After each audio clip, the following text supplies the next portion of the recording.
পুইছড়ির বাসিন্দা আশির উদ্দিন। ড্রোন ও বিমানের মডেল তৈরি করে তাক লাগিয়ে দিয়েছেন তিনি। স্থানীয়দের কাছে খুদে বিজ্ঞানী নামে পরিচিত আশিরের সম্প্রতি নামডাক হয়েছে সর্বত্র। তবে এই আশির হত্যা চেষ্টা সহ 2 মামলার চার্জশিটভুক্ত আসামি। আশির বাসকালে খুদে বিজ্ঞানীকে আশির উনি আমার ছোট বোনকে টিচিং করে। এখন ওনার টিচিং করতে গিয়ে এখন আমি যখন প্রতিবাদ করতে যাই ওনার বাড়ির সামনে উনি আমাকে অবৈধ অস্ত্র নিয়ে গুলি করছে। এখন আমার গুলি করার পর আমার 2টা অপারেশন হয়েছে। আমি 6 মাস বিছানায় শুয়েছিলাম। 2022 সালের 31 আগস্টের ঘটনা। আশির, তার ভাই মুবাশির ও বাবা শাহাব উদ্দিন মিলে প্রতিবেশী আবু হানিফের চাচাতো ভাই আবুল কালামকে মারধর করেন। এ ঘটনায় আবু হানিফের চাচা আবু সৈয়দ বাদী হয়ে 1 সেপ্টেম্বর বাঁশখালী থানায় একটি মামলা করেন। 2024 সালের 25 জুলাইয়ের ঘটনা। আবু হানিফের ছোট বোন আসমা বেগমের বিয়ে ঠিক হয়। ওই দিন পূর্ববিরোধের জেরে আসমা বেগমকে গালিগালাজ করেন আশির। এ সময় ভুক্তভোগী আবু হানিফ সহ পরিবারের লোকজন প্রতিবাদ করলে তাদের ওপর হামলা চালায় আশিরের পরিবার।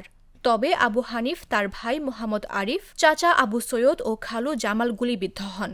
খবর পেয়ে পুলিশ ঘটনাস্থলে আশিরের বাবা শাহাব উদ্দিনকে একটি 1 নলা বন্দুক ও 2 রাউন্ড কার্তুজ সহ গ্রেফতার করে। সরকার পতন হওয়ার 5 দিন আগে এখন উনি আমাকে গুলি করেছিল। এখন গুলি করার পরে এখন চার্জশিটে পুলিশ কি করছে, ওনাদের থেকে টাকা পয়সা খায়, মানে কি ওনার নামটা বুঝে ওনার নাম দিয়ে নেই, ওনার বাবাকে উপর চাপিয়ে দিয়েছে।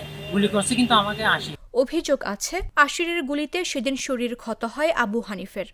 বর্তমানে চট্টগ্রাম নগরীর একটি পোশাক কারখানায় অপারেটরের চাকরি করে সংসার চালাচ্ছেন আবু হানিফ। চাকরি করি গার্মেন্টসের। এখন চাকরি করতে গিয়ে আমার এখানে কষ্ট হচ্ছে, আমার শরীরে অসুস্থ থাকায় প্রায় সময় এখন অনেক কষ্টটা আছে। আমি কষ্ট হচ্ছে আমার আর্থিক সুবিধার কারণে আমি চাকরিতে বেছে নিয়েছি। ঘটনার পর তার বাবাকে অস্ত্রসহ গ্রেফতারের বিষয়ে আশির বলেন, হানিফি আমার আব্বুকে মারধর করেছে, মাথা ফাটাই দিছে। এগুলোরও ভিডিও আছে। আমার আব্বার কাছ থেকে কোনো অস্ত্র পাইনি। একটি ভাঙা অস্ত্র দিয়ে আমার বাবাকে পুলিশ গ্রেফতার করেছিল। ওরা একই ঘটনা নিয়ে 2টো মামলা করেছে।